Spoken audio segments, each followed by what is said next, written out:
PT Kereta Api Daob 4 Semarang sedang menghitung kerugian akibat tabrakan kereta api berantas dengan truk trailer di lintasan Jalan Madukoro, Kota Semarang, Selasa malam lalu. KAI akan mengajukan tuntutan ke pemilik truk jika kecelakaan terbukti karena kesalahan pengemudi truk. Kerugian yang dialami adalah kerusakan kereta, jalur rel, jembatan rel kereta, dan kerugian non-material seperti keterlambatan perjalanan kereta. Kalau kami memang dari pihak ekspedisi dinyatakan bersalah oleh pihak kepolisian, maka kami dengan tentu mengajukan tuntutan kerugian sesuai dengan perhitungan kami. Akan kami sampaikan melalui legal kami, bagian hukum kami. Kalau kerugiannya ini baru diakumulasi oleh pihak unit hukum, dari unit operasi ada kelambatan secara imaterial, kemudian dari sarana ada kerusakan lokomotif dan gerbong atau kereta, kemudian dari pihak jalan rel dan jembatan ada kerusakan jalur, ada kerusakan jembatan. Untuk membahas bagaimana meningkatkan kewaspadaan dalam keselamatan transportasi kereta api, pagi ini kita sudah terhubung dengan pengamat transportasi dari Masyarakat Transportasi Indonesia, Joko Setiowarno. Pak Joko, selamat pagi. Selamat pagi, Mas Kalis. Oke Pak, ini kebetulan terjadi di Semarang, domisili Pak Joko. Boleh diceritain dulu nggak sih Pak, sebenarnya si rel kereta tempat terjadinya kecelakaan pada beberapa hari yang lalu ini kondisinya seperti apa sampai truk bisa nyangkut dan mogok Pak? Ya, itu perlintasan sebidang itu berada berpotongan dengan jalan wewenangnya Pemkot Semarang. Ya, dan itu berada di tepi Sungai Banjir Kanal. Jadi Banjir Kanal itu ada dua perlintasan sebidang, sisi barat dan sisi timur. Nah, ini yang sisi barat dan itu sering digunakan sekarang cukup ramai mau ke arah bandara. Ya. Nah, memang itu seperti gundukan agak tinggi karena menyesuaikan dengan leveling yang ada di jembatan. Ya. Jadi kalau melihat persyaratan kemiringannya memang itu sudah melebihi. Ya, kalau pakai mobil sedan aja kalau nggak pelan-pelan juga agak tersentuh lah gitu ya. Apalagi ini kalau truk memang ini jalurnya bukan untuk trailer atau truk. Ini kan jalan jalan lokal lah gitu ya. Jalan kota namun hanya untuk kendaraan biasa. Kalau truk itu biasanya jalan nasional. Apalagi kalau truk trailer seperti itu harus ada pengawalan ya. Nah, kebetulan di dekatnya itu, ya, itu sedang ada pembangunan flyover di Jalan Nasional Jalan Yosudarso. Nah, apakah ini ada pengalihan atau tidak? Nah, ini belum tahu.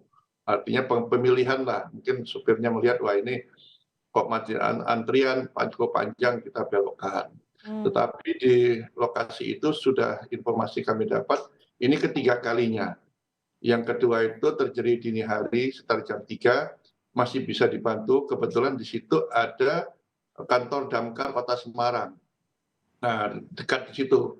Makanya kemarin ketika terjadi kebakaran cepat dipadamkan, karena dekat sekali dengan kantor Damkar.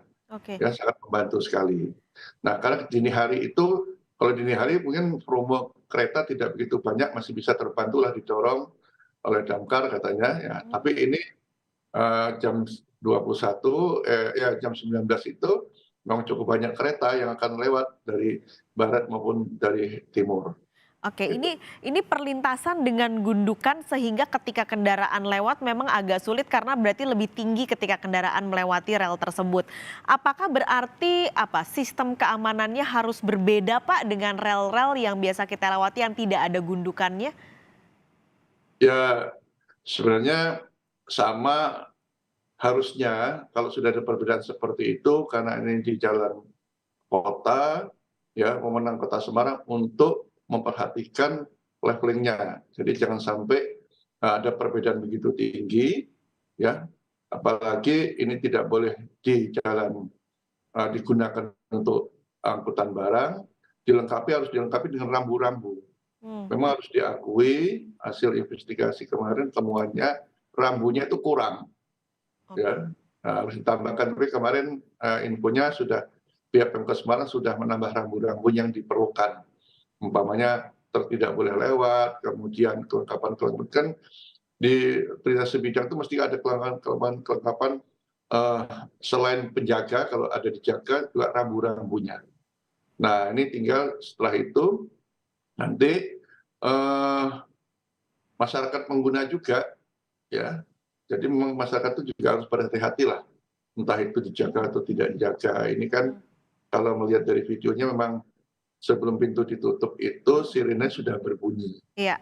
Nah, jadi kalau sirine berbunyi jangan tunggu palangnya menutup. Mhm. Palang itu kan sebenarnya sengaja tidak dibuat kuat lah, kalau dibuat baja lebih bahaya lagi kan. Itu tujuannya kan melindungi perjalanan kereta.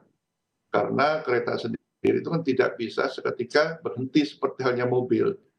Nah, itu panjangnya dia berhenti tergantung kecepatan dan bobot keretanya itu. Oke. Ya, Ini catatan tentu ya Pak untuk pemilik kendaraan gitu karena sering sekali baik itu motor atau mobil ketika ada sirine itu tandanya kita ngegas gitu dan akhirnya kan khawatirnya seperti truk yang tadi tiba-tiba mesinnya mati. Pertanyaannya Pak, kalau mobil atau kendaraan atau motor gitu, kenapa Pak dia bisa tiba-tiba di tengah rel gitu mati? Karena saya pernah dengar kalau katanya rel itu ada magnet begitu yang memungkinkan atau berpotensi membuat mesin tiba-tiba mati, itu benar nggak Pak Joko?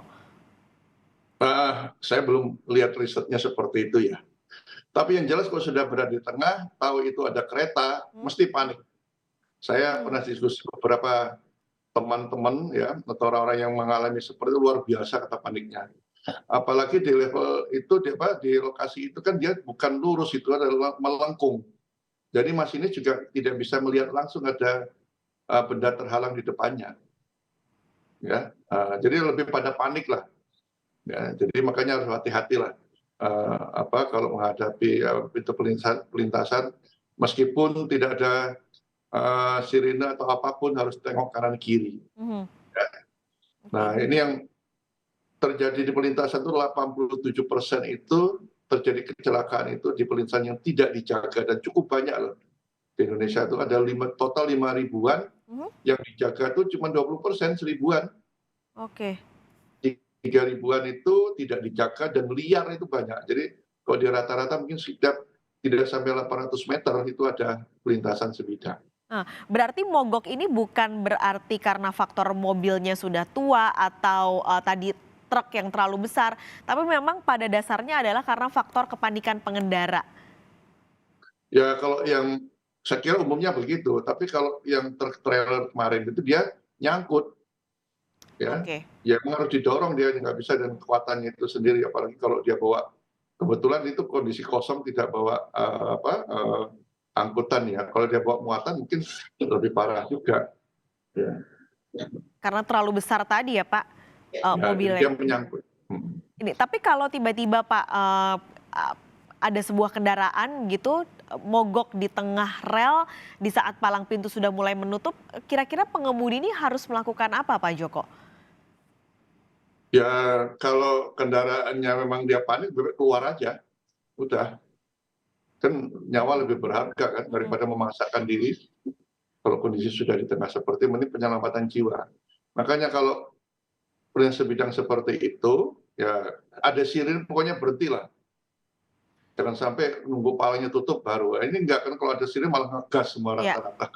Sudah ditutup pun malah tetap lagi palangnya diangkat. Nah itu kan masalah perilaku ini. Dan untuk khusus untuk angkutan barang penumpang ya, ini juga harus ada tanggung jawab dari pengusahanya, perusahaannya. Mestinya sebelum ini diperintahkan untuk mengangkut atau mengambil barang atau membawa, itu dilakukan arahan lah untuk mapping risiko perjalanan. Lewatnya jalur mana, ada apa saja di situ ya, yang mungkin terjadi itu perusahaan itu punya. Karena pernah terjadi perusahaan bis wisata. Dia mungkin supirnya yang mengandalkan Google Map, dia masuk jalan desa, nggak tahunya di situ ada pelintasan sebidang. Nabrak juga sama kereta, terjadi nggak salah di Kabupaten Tulung Agung itu beberapa bulan yang lalu ya. Nah itu terjadi. Jadi ini kewajiban, ini banyak sekarang hampir sebagian besar perusahaan itu tidak pernah melakukan pengarahan ya pada bis pariwisata, kemudian apalagi angkutan barang. Jadi supir itu mencari jalan sendiri. Ada juga supir truk sampai masuk ke jalan pedesaan, jembatan desanya ambruk, itu ada itu terjadi karena mengandalkan Google Map.